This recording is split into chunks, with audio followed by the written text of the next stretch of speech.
6 months since my last sales call. I've left here with baked beans and disappointment. No one calls anymore. The phone doesn't even work, I don't think. I check my emails, but we all know that's pointless. But maybe there's something. Maybe there's a glimmer of hope. Something that can make salesmen great again. The question is, are you ready? Let's go nuclear with my 18 cold calling survival tips. Lisa, chuck me a can. What do we got here? We have got little but often. Little but often. I'll be honest with you folks, one of the biggest challenges when you first start prospecting is what you do is you say to yourself, I'm going to set aside an afternoon and I'm going to commit 12 to 4 and I'm going to pick up the phones, and you feel that by doing this you're showing a good commitment, you're going to set aside time to do it. But the reality is when you actually get to Thursday at 12 o'clock and you begin your dials, guess what happens? People don't pick up the phone. You can't get past gatekeepers. You get rejected. And what happens is, within an hour, you start to feel a bit dejected, you start to feel a bit down, you start to question whether or not prospecting actually works. And it's because what you've done is you've set yourself up to fail. You've set aside 4 hours, one chunk, to do something that you should only be doing little bits of. So when I teach people to prospect, I say, look, don't do 4 hours in a go, do 1 to 2 hours a day. Think about it. If you do 1 to 2 hours a day, first of all, you're not going to have that headache, that feel, oh God, I've got to prospect for the next 4 hours. And you find all these excuses and ways to try and avoid it. 1 to 2 hours a day will get you 5 to 10 hours a week. That's more than you're ever going to do in a single sitting. Little but often. That is what matters. So don't think you're being smart. Don't think you're being conscientious when you say, I'm going to set aside half a day to do this. Don't. Every day, set aside an hour, make your calls, and then go do something else. And as you get better, you'll spend longer doing it. Remember, little but often. All right, Lisa, chuck me another can. Oh, no begging. No begging. What do I mean by no begging? Well, let's be blunt, folks. It's actually not hard to get in someone's diary. Very, very bad salespeople are phoning up all day, every day, getting bad meetings in the diary. Yeah? We don't want bad meetings. We want good meetings. We want qualified meetings with decision makers. We don't just want to beg our way into somebody's diary. So how do people beg their way into the diary? Well, one of the classics, you've probably heard it, maybe even use it yourself, is what we call the pop-in. Well, look, we're going to be in your area next week. Could we maybe just pop in briefly to introduce ourselves and explain a little bit more about what we do, in the hope that they say, oh, yeah, go on then. Some people think they're really good at cold calling because they phone someone up and say, look, you never heard from me before, blah, blah, blah, blah, blah. Look, I'd just like to schedule 15 minutes in your diary next week so that we can take you through our platform. This is not even a prospecting call. It's like a prospecting call before a prospect. It's a pre-prospecting call. I don't even want a qualified appointment. I just want 15 minutes in your diary to talk to you. So I don't want to do the 15-minute demo call. That is not a quality meeting. That is a pointless waste of time. And then one more, just so we can make this a hat trick. What about why don't we just pencil in something for next week? On the off chance that you decide in the interim that meeting me makes more sense. And if prospect agrees to these, the chances of the no-shows on these are high. Why? Well, think about it for a second. If you can't get a human being to voluntarily want to spend any more time with you, you're not very good at your job. Another can, Lisa. What is this one? Start at Z. Yeah. When a lot of people start prospecting, they have a tendency to go to the top of their list. And the problem is everyone starts at A. So you tend to run into and encounter organizations and individuals who are called disproportionately more than most people. Now, when you're starting out in prospecting, what I want you to do is I want you to have more opportunity to speak to people that are more willing and receptive. So this is why I always say start at Z. Take your list, go right to the end. How many people are calling on xylophone manufacturers? They're all chasing the Apples and the Avises and the Alphas of the world. No one's phoning the xylophones. No one's phoning the Uber. Well, maybe someone's phoning Uber. I'll give them that. But what I'm saying is, and I think you can see the point, if you want to increase your chances of speaking to people, make it easier for yourself. Don't start at the beginning of it. Start at the end. Start at Z. All right, let's have another one. Oh, good chuck, Lisa. We're fine. You get through to a prospect and you start speaking and they stop you and say, oh, look, we're fine, thanks. We're not interested. Whenever you hear we're fine, it's an almost guttural response. It's a mechanism designed to protect them. So let me give you an example. If someone were to say to me, we're fine, thanks, Benjamin, we don't need that. I use something called the A, B, C, or something else. And that's where you give multiple choice. If someone says, Benjamin, we're fine. Sorry, when you say we're fine, does that mean you don't use our product or service? Does that mean you already use our product and service with a competitor? Or is that you just don't have any interest in talking to someone like me?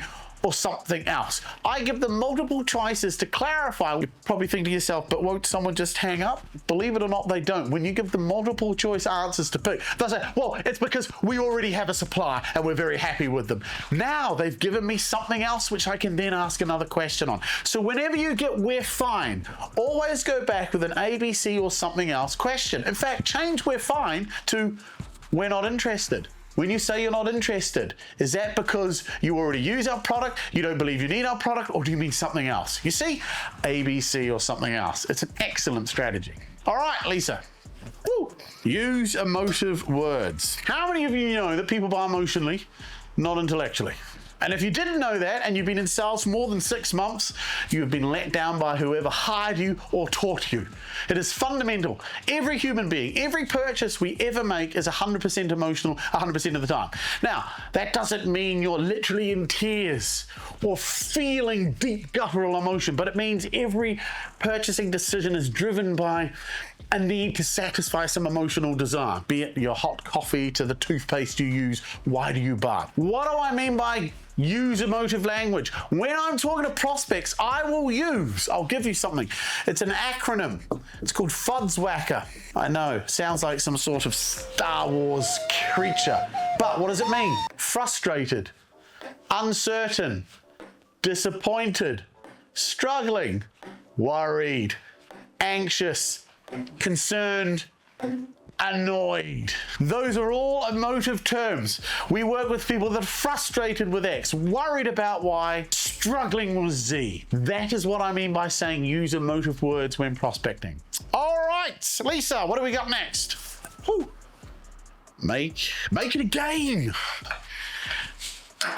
Make it a game. What do I mean by make it a game? No is the one thing that you don't like to hear. No cripples salespeople. No crushes their soul. So in order to make prospecting more fun, let's make no the purpose. So what I used to do is get a piece of paper and I draw little squares. And in every square I put an N and an N and an N and an N and an N and an N and an N all the way to the end. The last one was a Y. And my game was I had to get 10 no's in a row before I could get a yes. And if I got a yes, I had to start back at the beginning. Why did I do this? 2 reasons. One, it gave me a target. I'm not going for yes, I'm going for no. And do you know what I discovered? The more you try to go for no, the more yeses you started to get. So, go for no, make it a game. Lisa, what's next? Woo. Never justify. So let me give you an example. You're on the phone maybe, and somebody says to you, well, I've been on your website and you're very expensive. What do salespeople typically do at this moment? What they do is they start to justify and defend their pricing. Well, the reason we charge what we do is because we not only do A, B, and C, but we also do X, and as a result of that, blah, you start to justify and defend your pricing. And when you start to justify and defend, what do you sound like to the person on the receiving end? You sound dodgy, you sound sleazy, you sound like a typical salesman. So never justify and defend. What do? You answer every question or statement with a question. Just think about it. If somebody says you're very expensive, did they actually say they can't afford you? No. Did they say they're not going to buy from you? No. Did they say it's outrageous? No. Hopefully, they made a statement of fact. So all you do is simply challenge it with a question. You're very expensive. So when you say very expensive, help me out. What do you mean exactly? And then they're going to explain to you what they mean. Never ever justify or defend anything on a sales call because it'll only make you look and sound bad. All right, Lisa, what else we got? Oh, Lisa, you need to get a stronger arm. It's funny, this kind of leads on quite nicely to the last one, never answer a question. So if somebody asks you a question like, let's write one up, nice simple one. Where are you based? It's a very simple question, isn't it? And you would think to yourself, what harm could come from answering this question? Now, without guessing or assuming, do I know why for a fact this person has asked me that question at this moment in time? The answer to that is always 100% no. You do not know why. You can guess, you can assume, you can make assumptions, you can draw on experience as to what previously happened when other people asked you this, but you do not know in the moment. All you respond is, if I told you I was based in London, would that put you off working with us? It's that simple. Because before they answer, you've asked a question. No, I have no problem with London. Because what happened if you said we're based in London without asking? And the guy says, I hate London. I don't want to work with anyone in London. I don't want to travel to London. No, we'd rather work with someone local. You've shot yourself in the foot because you thought answering. So, simple questions like where are you based, surprisingly, could be more important than you realize. Answer with a question. All right, Lisa, what else we got? Oh, good show. Conversation target. One of the biggest mistakes that a lot of people in sales fall into when they start prospecting is they measure things that don't matter. So they measure dials. They measure talk time. What's wrong with these measurements? If you make 100 dials and no one answers, are you any good or any effective? No. If you make 100 dials and you have 100 gatekeepers and none of them put you past, have you been productive? No. So measuring dials is a pointless metric. Yeah, it looks good for the stats, it looks good in a spreadsheet. We made 350 dials yesterday. How many people did you speak to? None. What a waste of bloody time. Right? Or talk time. You must be on the phone for 180 minutes a day. I've worked with companies where they've had targets like that, 180 minutes a day. Ask yourself this, what sort of behavior does that target encourage? You're going to have long, drawn-out conversations that go nowhere just to hit your talk time. So, what should we measure? Measure what matters, and what matters is conversations at decision maker level. I don't care if it takes 100 dials or 10 dials. I want to talk to 5, this is my metric, 5 decision makers a day. Imagine that times 5 days a week. What does that equal? 25 decision-making conversations. Now that's a metric worth measuring. This, rubbish. All right, Lisa, shut me another. Oh, nearly lost it. Call early. When should I phone? What is the best time? Should I phone Friday afternoon? Should I phone Monday mornings? When? When should I call? You know, most successful people are in the office early. Why? Because they're not at home laying around thinking, God, I hate my life and I hate my job. These people are motivated. They want to get out there. So, when is the best time to get a hold of a decision maker? Before they get all tied up in the chaos that is running a business. First thing in the morning. I would always prospect from 8 a.m. onwards. Doesn't mean I'd actually get through to somebody, but most of the time, if I started calling at 8, gatekeepers weren't there, so people would answer. And guess what? If you phone early, decision makers answer. Call early, call often. All right, Lisa, what else we got? Send me an email. I get asked this all the time. Benjamin, what do you do if somebody says, I've enjoyed talking to you, but look, can you send me an email? Okay, I want you to be realistic here. Send me an email usually means one thing. I'm not interested. So, rather than send an email, why not go back with a question? La-di-da, what are the odds? A question. And this is what I always say, and it actually elicits a pretty honest answer. Can I be honest with you, sir? Whenever somebody normally says to me, can you please send me an email? It's just a polite way of saying, I'm not interested. Can you leave me alone? Can I ask you a question? Is that what's happening here? You'll be amazed at the number of decision makers that say, yeah, it is. Sending an email is a waste of time. Yeah? No. Once it may have worked and you've now held on to that dear experience for life. No, the exception to the rule is the exception, not the rule. The rule is, it's an expression of no interest. All right, Lisa, let's go. What is this one? Oh, avoid jargon. Keep your language simple. Keep it easy to understand. Imagine you're trying to explain something to a 5-year-old and then use that in your language. You don't need to use jargon to sound smart.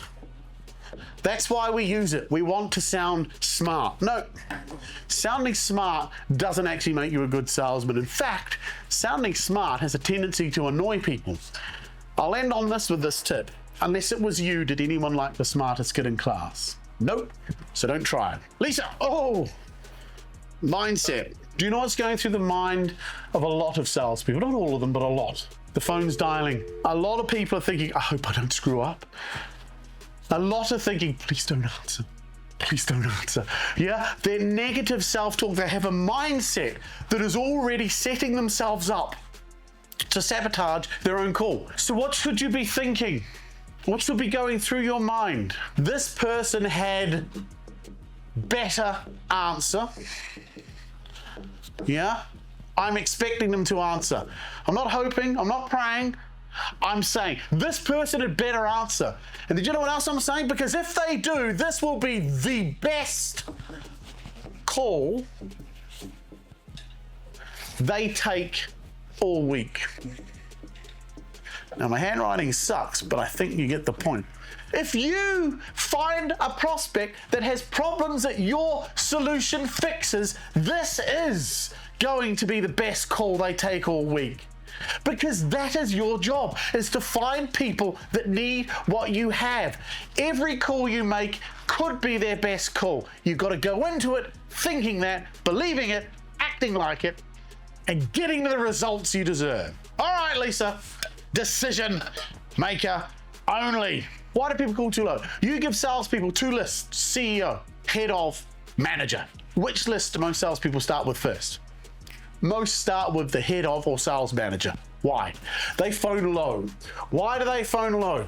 Most people feel more comfortable calling someone they feel is nearer to them. What you hear is a little voice in your head. It's your mum whispering in your ear. What are you going to say to him when you get through? And you think to yourself, you're right, mum. I can't call this guy. He's successful. He runs a company. He runs a business. He probably has 2 cars and a summer home. I'm living in a flat in Hackney eating cold baked beans and waffles.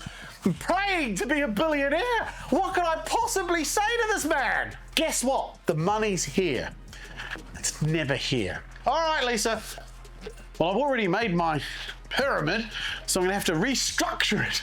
But, ladies and gentlemen, purpose. What is the purpose of a prospecting call? To get a meeting, to find pain, to explain what we do. All of those are wrong. Because what are these? All of these are outcomes. All of those are potential outcomes. An outcome is not the purpose. Purpose is something greater. A purpose is something bigger. You're trying to get them what? You must know it by now. Emotional. The purpose of a prospecting call is to get someone to feel a little bit of emotion about whatever it is that you fix. And that will increase your meeting rate. All right, Lisa. Testing on the gatekeeper. This is something I used to do. Look, cold calling is hard. And one of the things that you seek so hard is getting through to a decision maker. But because you don't get to do it that often, when you finally get through, what happens? You choke, you forget your lines, you feel flustered. So how do you stop that happening? Well, it's like anything in life. It's practice, it's repetition, practice, repetition. You can't practice on the people you actually want to talk to. When you first start prospecting, or even when you start in a new role, it doesn't really matter, and you've got your new pitch, say it to every gatekeeper. So whenever a gatekeeper says to you, so can I ask what the call's regarding? Don't try to get around them. Don't try and get past them. Actually say, yes, actually, do your pitch. Do your pitch on them. And after a while, you're going to hear yourself saying it. You're going to correct yourself when you get stuff. Who cares what the gatekeeper thinks? Who cares if you screw up in front of the gatekeeper? You are going to learn how to say your lines and how to deliver them. All right, Lisa, let's go. Whew. Pattern interrupt. Oh, hi, is that Richard? Richard, look, you're going to hate me. This is a cold call. Can I have 30 seconds? Or do you want to hang up now? And you're going to hear deviations of it. You're going to hear 27 seconds. I've heard that one. You're going to hear, do you want to throw your phone out the window? Yeah? Or currently the one going around because it's festive time and we're filming this around Christmas. Will it ruin Christmas if you knew this was a cold call? All of these things are known as a pattern interrupt. And a pattern interrupt is where you say something different at the beginning of the call to get your prospect's attention, as opposed to the traditional, hi, Richard, this is Benjamin from ABC Company. How are you today? The key to any pattern interrupt is and I'm going to write this word up, it is the delivery. Selling is the art of communication. Delivery is what makes it work. Alrighty then, let's see it. Oh, nearly got me. Avoid no-shows. If you do every one of the tips that I've given you now, your no-shows will drastically reduce. Do you know why most no-shows happen? Because most salespeople have begged their way into the diary.